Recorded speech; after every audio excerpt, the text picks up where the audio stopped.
This is Paula from Plantland, and today we're going to talk about composting. It's making a pile. It's one of the easiest things you can do, and once you become a serious gardener, you're going to have lots of plant material that's good stuff. It's good stuff to compost, to let decompose in a pile, as opposed to just tossing it away and getting rid of it and having to purchase compost. I didn't make a handout for this because it's really pretty simple. When we talk about making compost, you're making humus for your soil. You're improving the texture of your soil and the tilth of your soil, and you're also adding some good nutrients. So when we talk about what to put in compost, or how to make a compost pile, it needs to actually be a pile, and that's why we talk about compost bins. It needs to be piled up as opposed to just a big pile that flops down and around. You can do composting without a proper pile, but it's going to take much longer. It's going to take maybe 2 to 3 seasons before you're actually going to get compost, as opposed to keeping it piled up nice and high. What are you going to put in your, or how are you going to make your compost bin? Lots of plans online. If you Google how to make a compost bin, you'll find hundreds, if not thousands, of ideas for compost bins.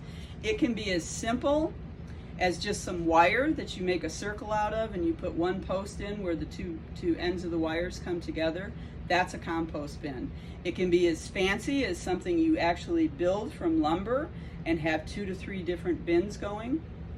We do usually say that you want to have more than one bin.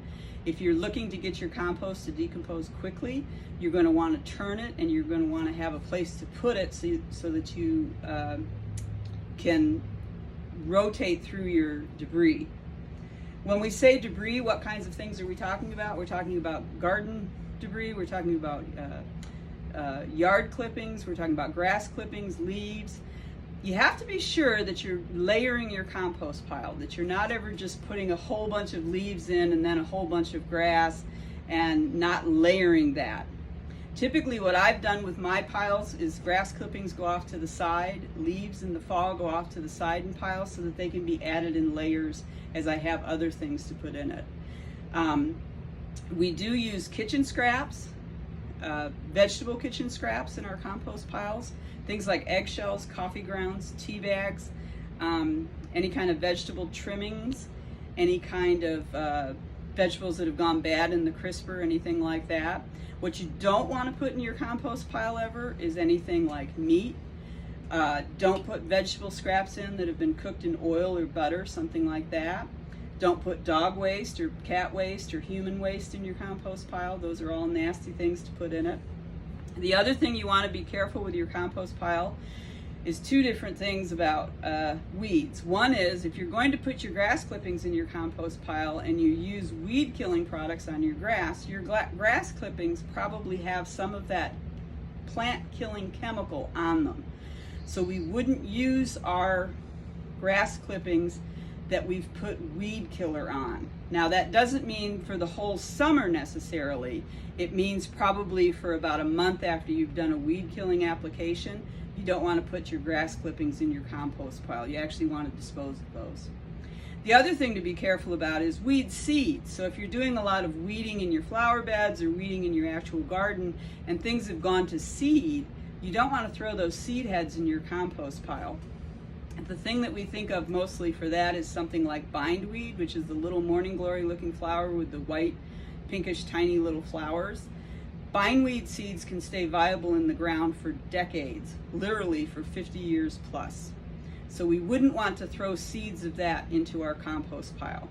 The other time to be careful when it comes to your lawn is if you're mowing your lawn and there's a lot of dandelion or weed that has gone to seed in your lawn. Don't put those grass clippings in your compost pile, because quite often those seeds will live long enough to then become nice little dandelions in your garden or flower bed that you're putting the compost on. When we're piling up the compost, we're trying to get it to build up heat. Now you don't necessarily have to have a thermometer, but a good compost pile here in Montana, if you get it somewhere between 110 and 120 degrees heat in the center, and that's why this is such a long thermometer, you're trying to take the temperature down in the middle, that's a pretty good compost pile that's going to kill a lot of organisms and weeds smaller weed seeds and things like that. So you can use a compost thermometer to check the temperature of your compost pile. The other thing you need to remember is that when it's dry, you're going to want to water your compost pile.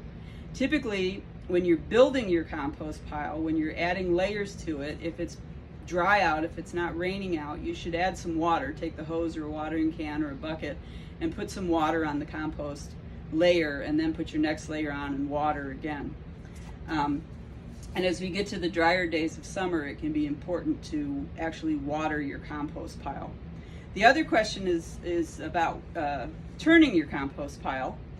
Usually what we do is have more than one bin, as I said. So you're going to allow your compost to decompose, your materials to decompose for 2 weeks maybe, and then you're going to take that and turn it into the next bin, completely turning it, completely making sure that the top ends up on the bottom and the bottom ends up on the top. Water layers that are dry, and then you've got an empty bin to put your new clippings, new debris in. Some people do a 3-bin system where they're going to turn it again to a 3rd bin, and then that's where they're going to harvest their finished compost. If you're really doing this really fast, if you're doing it just every 2 weeks and you're watering it and you're turning it, you're probably going to get to finished compost pretty quickly.